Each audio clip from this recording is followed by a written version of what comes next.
arkadaşlar. Kes.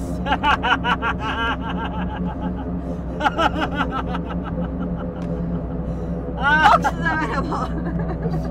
Ay. Merhaba, ben Gülden. Merhaba, ben Tolga. Dünyamıza hoş geldiniz. Tam zamanlı karavan hayatında 30 günü sağ salim atlattık. Ama bir video çekemiyoruz. Evet.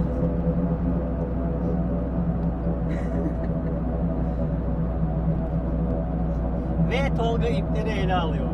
Merhaba arkadaşlar. Tam zamanlı karavan hayatının ilk 30 günü bitti. Bu 30 günde yediğimiz içtiğimiz bizim, gördüğümüz, gezdiğimiz her yer sizin. Birlikte izliyoruz ama şunu da belirtelim. Videonun sonunda bu 30 gün içinde yaptığımız bütün harcamalar, kaç kilometre yaptık, yolu nasıl belirledik, nasıl ettik, yemek masrafımız ne oldu, benzin masrafımız ne oldu? Kaç para harcadık? Evet, kaç para harcadık, kısacası kaç para harcadık, işin maliyet kısmı, işletme kısmı videonun sonunda detaylı bir şekilde onu da anlatacağız. Söz Gülden'de. Ve konuşamadı.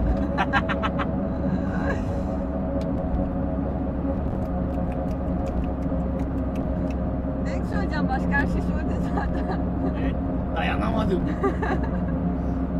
Hep beraber videoyu izleyelim o zaman.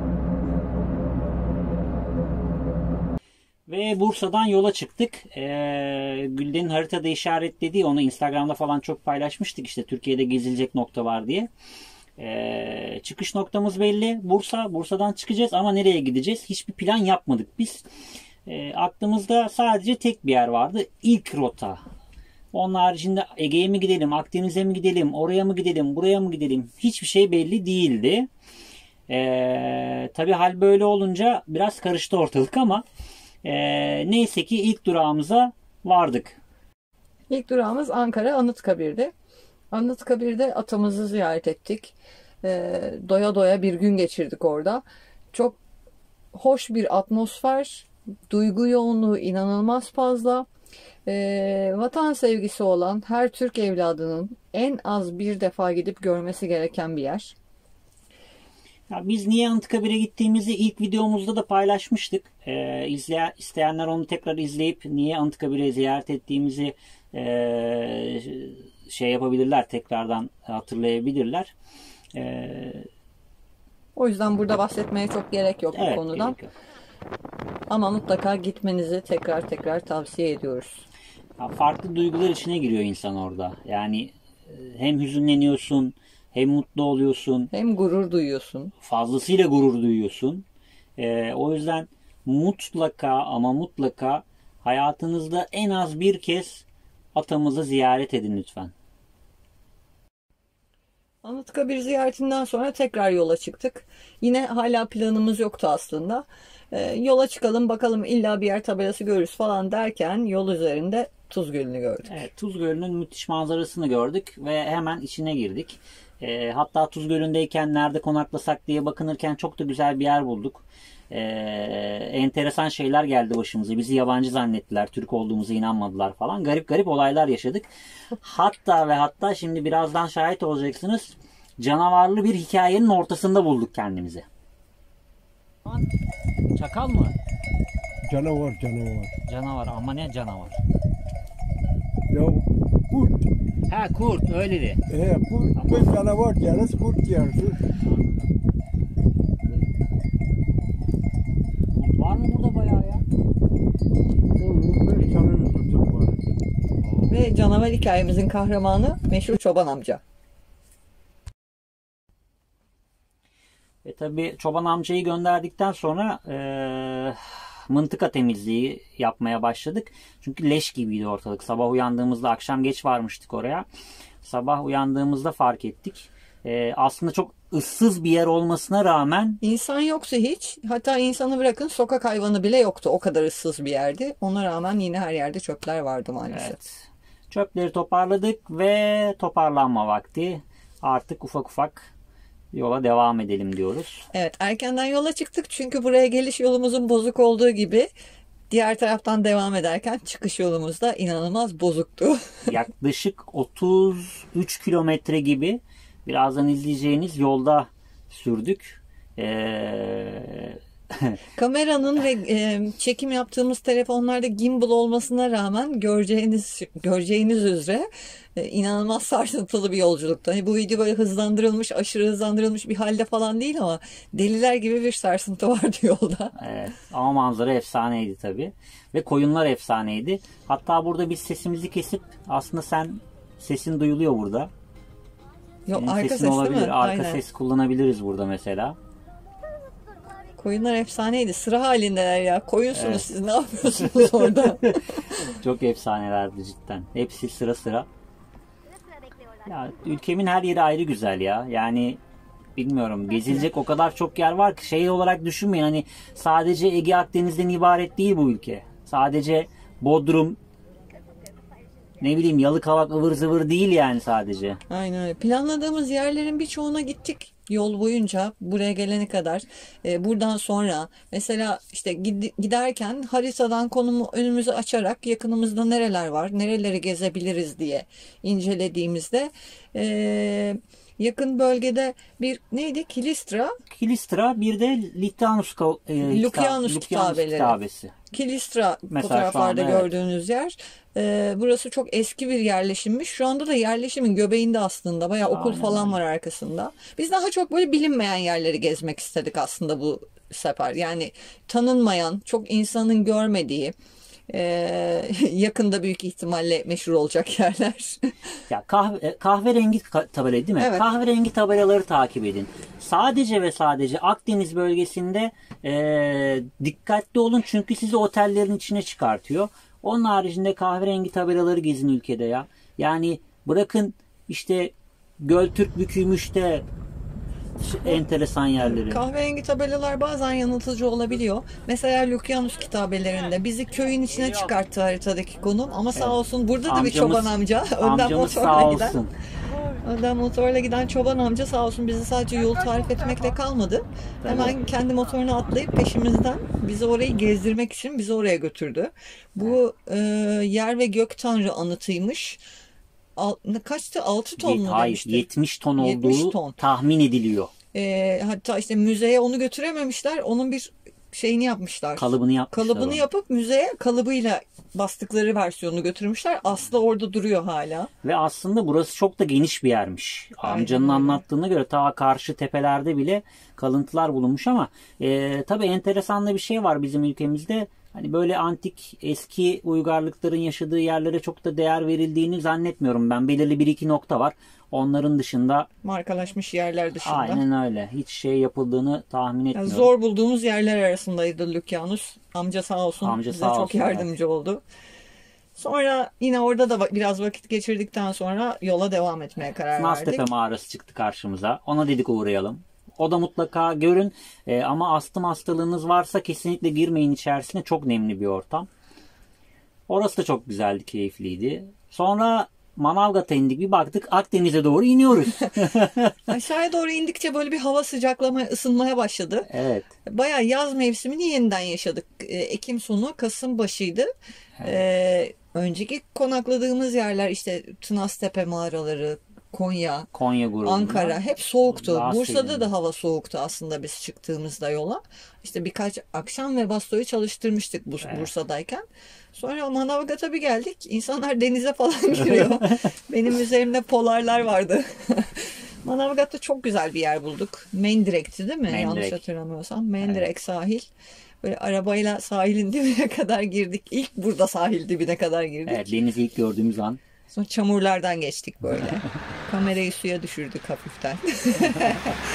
Ya güzel, keyifli anlar yaşıyorsunuz arkadaşlar. Yani tabii şimdi bu gittiğimiz yer muhtemelen sezonda çok kalabalıktı ama sezon sonu Türkiye'de gezecekseniz, turistlerden kurtulmak istiyorsanız Ekim gibi yola çıkın. Evet, Ekim sonu gayet sakindi oralar. Bu alan bu arada piknik yapılan bir alandı yanlış hatırlamıyorsam. Evet, değil mi? evet, doğru. Günübirlik piknikçiler vardı. Piknikçiler de vardı. Yine sessiz sakin bir yerde. Ön tarafı sahil komple. Ama böyle kimse gelip sizi rahatsız edecek gibi bir durum da yok orada. Ücretsiz konaklama alanı. Ücretsiz konaklamaydı. Biz zaten kampinglere Evet, Karşıda değiliz de, yani karşıyız demek de çok abes olur ama ya her şey yanımızda var. Elektriğimiz yetiyor, suyumuz var. Kampinge ihtiyacımız yok aslında yani. evet, Manavgat'ta Mendirek tarafında güzel vakit geçirdik. Çok keyifliydi. Ama tabii devam etmemiz gerekiyor. Çok fazla konaklayamadık. Sonraki durak Aspendos'tu. Aspendos için ayrıca özel bir video hazırlamayı planlıyoruz. Çünkü çok büyük bir alan. Gezilip görülmesi gereken çok fazla yer vardı. Bugüne kadar yaz ortasında bile denize girdiğimde üşürken hiç üşümedim. İnanılır gibi değil, titremedim bile. Çok keyifliydi. Sahil de boştu. Biraz turistler vardı ama bu tarafa gelince artık turistlerle karşılaşmaya başladık. Antalya bölgesinde çok vakit harcadık. O yüzden detaylara girmiyoruz. Çünkü 30 günü anlattığımız için diğer detaylara giremiyoruz. Video çok hızlı akıyor. Sonra çok güzel bir yer. Sonra evet, Cennet Koyu adından da belli. Cennet Koyu müthiş bir yer. Sezonda gitmeyin. Mümkün mertebe sezon sonunda gidin. Çok ufak bir yer olduğu için insan kalabalığında çok huzur bulabileceğiniz bir cennet olmayacaktır mutlaka. Kesinlikle. Tabii orada da mıntıka temizliği. Her yerde yaptığımız gibi mutlaka gider gitmez illaki bir temizlik yapıyoruz. Çok pis çünkü her yer. Her yere yetemesek de en azından bulunacağımız her bölgeyi temizliyoruz. Evet. Komşularımızla karşılaştık. Fransız komşularımız. Cennet Koyu'nun hemen bir sonraki koyu Paselis Antik Kenti. Koydan yürüyerek geçebiliyorsunuz. Çok keyifli bir yer. Mutlaka orayı da görün. Tabii biz bu antik kentlere bu kadar rahat nasıl girebiliyoruz? Tabii ki müze kartla girebiliyoruz. Müze kartın avantajlarından da videonun sonunda size detaylı bir şekilde bahsedeceğiz. Yolunuz bu tarafa düşerse Paselis'e girmeyi ihmal etmeyin. Hatta ekstra vakit ayırırsanız güzel sahilinde yüzebiliyorsunuz da. Hem suyu çok güzel, hem antik kentin içi çok güzel. Hem doğayı seviyorsanız özellikle antik kentin keşfedilmemiş alanlarına da girip gezebiliyorsunuz yukarılarda. Ve ertesi gün bizi müthiş bir hava bekliyordu. Hava bulutlanmaya başladı ve tabii ki fırtına koptu. Ama öyle böyle bir fırtına değil. Cennet Koyu'nda ışık olmadığı için fırtınalar şahane geçiyor. Haberiniz olsun. Hazırlıklı gitmenizde fayda var. Tabii yağmurda içeride otur bir yere kadar, bir süre sonra artık sıkılmaya başladık. Tabii. Onun tadına varmamız lazım çünkü. Evet, yağmur duracak gibi değildi. Tüm gün boyunca yağdı. Sonra dedik yapacak bir şey yok. Giyelim yağmurluklarımızı. Biraz tadına varalım yağmurun. Tadına varalım dedik. Çünkü gece boyunca durmadı. Ertesi gün yağdı. Doğanın içine karışmaya karar verip kendimizi attık dışarıya. Bu arada yağmurluklarımızın motosiklet yağmurlu olduğu için kapşonları yok. Evet, maalesef. Ama çok eğlenceliydi. Üşüdük, ıslandık ama hiç sorun yok çünkü evimiz yanımızda. En güzel tarafı da o zaten karavan yaşantısının. Dedik şimdi evimiz yanımızda, biraz da onu gezdirelim dedik.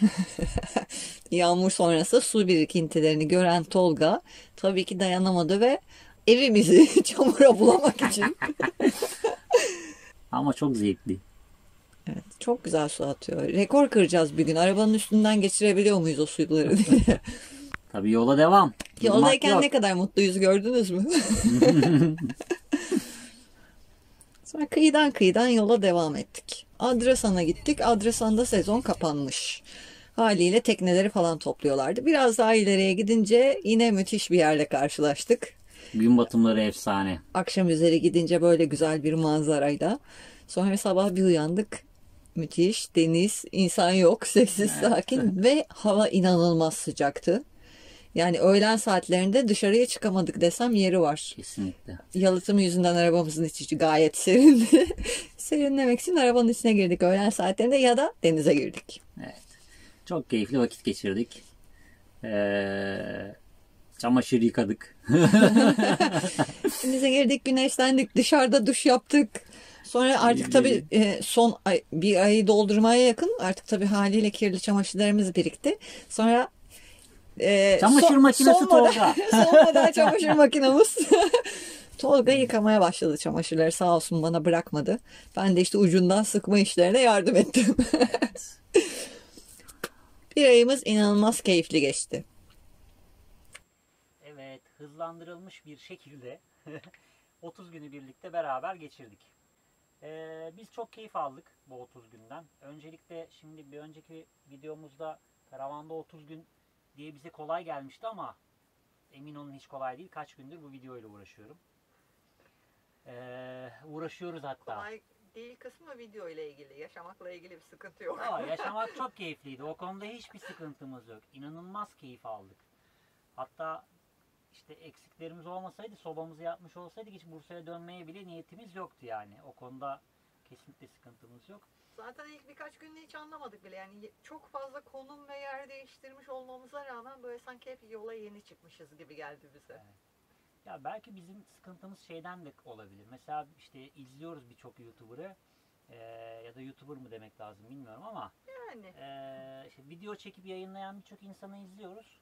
İnsanlar video çekmek için vakit ayırıyorlar kendilerine. Yani biz hiç video çekmek için vakit ayırmıyoruz. biz yaşamaya odaklanıyoruz. Yaşamaya daha çok. odaklıyız. Ve mümkün mertebe de zaten biz tam zamanlı karavan hayatını yaşadığımızı size aktarmaya çalışıyoruz açıkçası. Bizim sohbet konusu sadece işte oturuyoruz kameranın karşısına ve konuşuyoruz sizinle.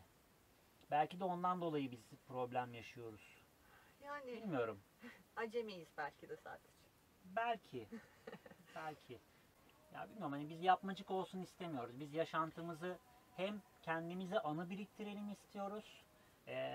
Hem de dostlarımızla özellikle ailemiz bizi buradan takip ediyor seyahat esnasında. Hiç olmazsa onlar da keyifli vakit geçirsin, bizi izlerken keyif alsınlar. Bizim aldığımız kadar keyif alsınlar en azından. Biz bunu istiyoruz. O yüzden ara ara böyle bizi görüp sohbetimize şahit olacaksınız. Evet. Çünkü daha temiz bir anlatım oluyor bu şekilde. Yolda yürürken ya da ne bileyim dağ tepe tırmanırken ben nefes nefese olduğum için genelde konuşamıyorum o anda. Yani. O yüzden böyle hem videoların belli bölümlerinde ufak ufak bizi görmeye devam edeceksiniz. Sıkılmıyorsunuzdur inşallah. İnşallah sıkılmıyorsunuzdur. Ya da fikriniz varsa özellikle bizi takip eden, devamlı video işiyle uğraşan arkadaşlar ya da ne denir ona? Film sektörüyle bu tecrübeli olan konuda arkadaşlar tecrübeli var. olan arkadaşlar ya bak şöyle yapın derseniz yorumlarda ona da eyvallah. Biz öncelikle eleştiriye de açığız yani. Hani dediğimiz dedik çaldığımız düdük modunda bir insan değiliz. Çünkü biz bu işi bilmiyoruz. Tamamen amatör ruhla ve o şekilde de devam etmesini istiyoruz ama kaliteli şeyler de sunmak istiyoruz açıkçası. Ya zaten hani 30 gün içinde ne kadar yer gezdik biz? Şöyle Üç 3 şehir. tane şehir 17 tane noktayı Nokta gezmişiz ve konaklamışız aynı Evet. zamanda. Ya. Biz çok aceleyle gezmedik böyle oradan oraya gidelim oradan oraya gidelim. Bazı yerlerde birkaç gün kaldık. Konyaaltı'nı mesela çok beğendik. Belki sezonun bitmiş olmasından kaynaklı olarak çok beğendik. Yaklaşık bir hafta kaldık Yani orada. şehir içinde işlerimiz de vardı o dönemde. Hem Onları onları halledebildik halledelim dedik. rahat rahat. Evet. Mesela Cennet Koyu kesinlikle mükemmel bir yer. Sezonda kesinlikle gitmeyin. Tekrar söylüyorum. Çok aşırı kalabalık O olacaktır. yağmurlu bir hafta sonu olmasına rağmen biz oradayken o hafta sonu bile günübirlikçi çok fazla gelen Çok vardı. çok gelen oldu. Bir de yakın bölgedeki otellerden oraya işte eğlenmeye turistleri getiriyorlar falan böyle jiplerle. Biraz gün içinde yoğunluk oluyor yani içeride. Bir de Bir şöyle de balıkçılar çok var. evet balıkçılar çok var. Sabahın 5'inde sizi uyandırabilirler. O yüzden konaklayacağınız yere dikkat edin. Onun haricinde Cennet Koyu Likya yolu üzerinde bir nokta. Evet, yürüyüş oluyor. Yürüyüş üzerinde. yapan çok fazla insan da var. Hatta videoda da bahsetti Gülden. Cennet Koyu'ndan sadece 3 kilometre yürüyerek Paselis Antik Kenti'ne gidebilirsiniz. Şunun da bir dipnotunu vereyim. Gülden birazdan maliyet kısmına gelecek. Biz motosikletle yaptığımız gezilerde Aspendos'a ziyarete gittik. Aspendos'a gireceğiz. Girişte 70 lira yazıyordu galiba Evet, değil mi? 70 liraydı o 70 zaman. liraydı. Ziyaret müze kart 60 liraydı. Biz de oradan sonra aslında o yıl Evet, yani o bundan yılla 2 yıl birlikte. önce ilk orada aldık hatta müze Evet. kartımızı. Biz antik kentleri gezmeyi, öğren yerlerini, müzeleri gezmeyi seviyoruz. İlk orada almıştık. Ondan sonraki yıllarda tabii pandemide almadık galiba değil mi? Zaten hiçbir yere gidemiyoruz Evet, diye. gidemiyoruz Bu yılda daha yola çıkmadan karavan yapım aşamasındayken zaten müze kartımızı almıştık. Senelik bir defa alıyorsunuz. Aldığınız ayın tam bir sene sonrasında süresi dolmuş oluyor. Müze kart, bu tip yerleri gezmeyi seviyorsanız kesinlikle müze kart çıkarın. Zaten sonrasında her yere ücretsiz olarak girebiliyorsunuz. İlk gittiğiniz yerde kendini amorti ediyor. Çok çok çok avantajlı bir şey. Bunlar hep maliyeti aşağıya çekmenin farklı unsurları. Mesela birkaç detay daha vereyim ben. Mesela biz hiç şeyde konaklamadık. Kampingde konaklama. Bu ara çok fazla dediğimi fark ettim. O yüzden kusura bakmayın, düzelteceğim bunu. Kamping alanlarında konaklamadık. Ücretli otoparklarda konaklamadık. Hatta bir yerde 60 lira, tek gece için 60 lira istedi ve hiçbir hizmet sunmuyor. Sadece otopark olarak kullanabiliyorsunuz. Belediyenin Mendirek'te belediyenin bir alanını yapmışlar. Piknik alanı gibi bir yer yapmışlar. Ama konaklamak isterseniz şu kadar ücret dediler. Size teşekkür edip. Teşekkür ederim. Hemen yan tarafa geçtik. Evet, yani biz ona karşıyız çünkü şöyle söyleyeyim, 100 lira 150 lira gecelik belki küçük meblağlar gelebilir ama şimdi 30 günün 15 günü 150 lira verdiğiniz zaman ciddi para yapıyor. Hayır, bir de zaten ihtiyacımız yok. Elektriğimiz yetiyor. İşte 4 gün yağmur altında kaldık. Tamamen güneş görmeden elektrikle ilgili hiçbir problem yaşamadık. Evet. Zaten suyunuzu ona göre hazırlıklı alıyorsunuz. Tuvalet boşaltım işlemini ona göre zamanında yapınca zaten o da belli bir süre uzatıyor. Mesela Cennet Koyunu'na gittiğimizde 4 gün hiçbir yere kıpırdamadık. Bir market alışverişi için en son artık bir defa gittik. Gün. Sonra geri geldik falan. Ya bizim şimdiye kadar bir kampinge bağımlı olmaya ihtiyacımız olmadı hiç. Vardı işte, elektriğinizde problem vardı ya da ne bileyim güvenlik açısından çekinceleriniz vardır ya da kısa süreli konaklayacaksınızdır ama biz sürekli yolda olacağımız için her gittiğimiz yerde kampinge para vermek bizim bu bir aylık maliyetimizin yarısından çoğunu kampinge vermemizi sağlardı kesin. Hatta belki de daha fazlası. Fazlası olabilirdi. Ya bir de biz çadırdan da alışkınız öyle saçma sapan yerlerde konaklamaya. Hani o yüzden çok da, daha doğrusu şöyle, çok da değil, lüks içinde konakladık diyebilirim yani çadırdan sonra kıyaslarsak. Yani daha çok lüks içindeydik. Evet, şimdi merakla beklenen sizi de daha fazla sohbetimizle boğmadan merakla beklenen maliyet kısmına gelelim. Maliyet kısmında ben sözü Gülden'e mi bırakayım? Yok devam Ben mi devam edeyim? Peki, ben devam edeyim. O zaman bir kısmına kadar ben devam edeyim. Hadi öyle olsun. Şimdi Bursa'dan yola çıktığımızda Gülden'in dediği gibi 3 farklı şehir gezdik. Ortalama 1445 kilometre yol yapmışız biz. Evet. Yaklaşık Bursa'dan değerler bunlar. Birebir değerler değil, onu belirtelim. Ondan sonra yok yanlış hesaplamışsın işte o kadar litre yakmaz demeyin. 1445 kilometre yol yapmışız yaklaşık. Ve şeyimiz, takometredeki, o tripmetredeki yakıt ortalamamız 7.4'ü gösteriyordu. Evet. Yani yakıt tüketimimiz 100 kilometrede 7.4 olarak bilgisayar kendine kaydetmiş onu. Zaten son bir yıldır şehir içi kullanımında da yakın bir ortalamamız vardı. O yüzden şaşırmadık yani. Biz böyle az gibi gelmiyor bize. Aynen. Bu bir aylık süreç içerisinde yakıta verdiğimiz para totalde 1420 lira tuttu. 1420 liralık yakıt aldık. En büyük masrafımız o diyecektim ki tam. Hemen altta mutfak masrafını gördüm. Şöyle yola çıktığımızda, Bursa'dan çıktığımızda dolabımız boştu. Hatta suyumuz bile yoktu yanımızda. Evet. Nasıl olsa gittiğimiz yerde alırız diyerek yola çıktık. Gerçekten hiçbir şey yoktu. Buzdolabında da yoktu değil mi? Hiç hala böyle erzağımız falan. Hiçbir şey yoktu. Ankara'ya gittiğimizde alırız diye düşünüyorduk. Orada Ankara'da sağ olsun bir arkadaşımız ağırladı bizi. Evet. Yine ertesi güne bıraktık falan. En son Konya'da bir alışveriş yaptık. Konya'dan son kaldığımız Kumluca'ya kadar yaptığımız bütün market alışverişlerinin toplamı 1646 lira tuttu. Evet. Bu arada bunun içinde deterjan vesaire de var ama. Tabii temizlik malzemelerimiz de dahil. Yani tüm genel market alışverişi olarak düşünelim bunu. Sadece yeme içme gibi değil. Bu arada dışarıda çok nadiren yemek yedik. Evet. Yani yemekten kastımız işte mesela sabah erken yola çıkacaksak işte poğaça aldık falan. Ya da bir iki akşam yaptık öyle bir iki kaçamak yaptık dışarıda da. Kendimizi ödüllendirdik yani. O dışarıdaki yemeklere de 292 lira para ödemişiz. Evet. 2 lirası da var. Evet, 2 lirası da var. Tabii bu arada bizim faturalarımız geldi. Araçta biz dahili internet kullanıyoruz. Modemimiz var. Mobil internet. Sınırsız internet kullanıyoruz. 204 lira onun faturası geldi. Bizim telefon faturalarımızın son aylarıydı. Onlar biraz pahalı. Onları düşürdük daha sonrasından mobil interneti kullandığımız için. 63 lira ben, 63 lira da Evet, son yüksek faturalarımızı ödedik. faturalarımızı orada ödedik. Evet. Yol, mutfak ve telefon faturaları, yani internet ve telefon faturaları hariç hiçbir masrafımız olmadı. Bu maliyeti toplamada çok harcamışız. Çok harcamışız. Yani cidden çok harcamışız. Gerçi faturaları çıkma. O zaten her ay ödenecek olan şey. Ev gibi düşünelim orada. Yakıt. Mutfak ve yakıt masrafımız biraz bizim tahminimizin üstünde çıktı sadece. Toplam tutarımız 3358 Türk Lirası. Evet. Ha bir de şunu söyleyelim. Biz nasıl gezdik? Bu Evet, 3 şehir, evet onu atlamayalım. 3 şehir ve 17 konumda ve özellikle yakıt konusunda da bu bizim kafamızda olan arkadaşlara bir bilgi olur. Bizim sadece ilk noktamız 500 kilometreydi. Ankara'ya gittik.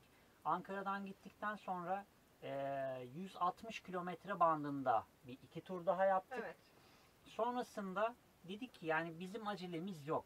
Herhangi yetişeceğimiz bir yer de yok. Beğendiğimiz yerde 3-4 günden fazla konakladık. Sonraki noktamız 50 kilometre ya da 60 kilometre. Evet, bazı yerler daha bile az oldu aralıklar. Tabii. Haliyle 1445 kilometreyi aslında bir ayda yaptık. Biz belki şehir içindeyken daha fazla yol bile yapıyorduk yani. Hele Aynen. alışveriş döneminde git gel vesaire. Kilometremizi de aza indirerek aslında birazcık masraflarımızı kısmış olduk. İşte daha hızlı, daha uzun yol yapsaydık işte Yakıt maliyeti çok daha yukarı çıkabilirdi. Keyif alın. Yaşamaktan keyif alın. Hayatı kaçırmayın. En önemli etken bu. Evde oturmayın. Satın evleri, karavan alın. Ama biz şu an evdeyiz. Ama o başka. Yani bir beton binalara kendinizi hapsetmeyin. Tatile gidiyorsanız da o otellerde tıkılı kalmayın. Evet. Dışarıda o kadar çok gezip görülecek yer var ki. Yani biz neredeyse her yeri işaretlediğimizi ve belirlediğimizi sanırken aslında bir o kadar daha yer olduğunu gördük gezmeye başlayınca. Kesinlikle. Kesinlikle çok çok fazla. Yani ülkemizde o kadar çok gezilecek yer var ki. O kadar çok görmeniz gereken yer var ki. Yola bir çıkın, siz de fark edeceksiniz bunu. Ama işte insan hep bir hayat mücadelesi. Biz de mesela çalıştığımız dönemlerde yani işten kafayı kaldıramıyorsunuz. Ne ara gezeceksiniz? Ne ara bunu yapacaksınız? Yani Akşam evde dinlenmeye bile fırsatın olmuyordu. Çünkü hala işle ilgili bir şey düşünmeye devam ediyorum. aynen öyle. İşten ayrıldıktan sonra böyle bayağı boşluğa düşmüş olduk. Yani şunu bizim geçen videolarda da bahsettik. Karavan hayatına geçmemizin en büyük etkeni pandemi oldu. Zaten aklımızda bir karavan yapma hayali vardı ama pandemi bunu çok hızlandırdı ve çok ciddi bir kararlar almamıza sebep oldu. Dünyaya bir kere geliyorsunuz. Ortalama bir insanın ömrü en iyi şartlarda 80 yıl. Bunun 20 yılı zaten çocuklukla geçiyor. Ondan sonra iş güç vesaire koşturuyorsunuz. Ve 80 yıl yaşayacağınızı varsayıyoruz. Bizim yarına çıkacağımızın garantisi yok. İşte pandemi bunu gösterdi zaten insanlara. Yarın ne olacağınız belli değil arkadaşlar. Hayatı kaçırmayın. Hayatı yaşayın. Çok mu konuştuk yine? Sanki. Neyse sizi daha fazla sıkmayalım. Karavanda 30 gün ve maliyet videomuzu izlediğiniz için teşekkür ederiz. Bize destek olmak isterseniz videomuzu beğenmeyi ve kanalımıza abone olmayı unutmayın. Bundan sonraki videomuz cam montajı ve kesim işleri. Yapım videomuz var bundan sonra. Detaylı bir anlatım olacak o da yine. Yine konuşacağız. Yine konuşacağız. Kanalımıza abone olmayı unutmayın. Yeni yayınladığımız videoları görmek için zile basmaları gerekiyordu değil mi? Evet. Evet, zile basmayı unutmayın. O zaman Hoşça kalın. hoşça kalın.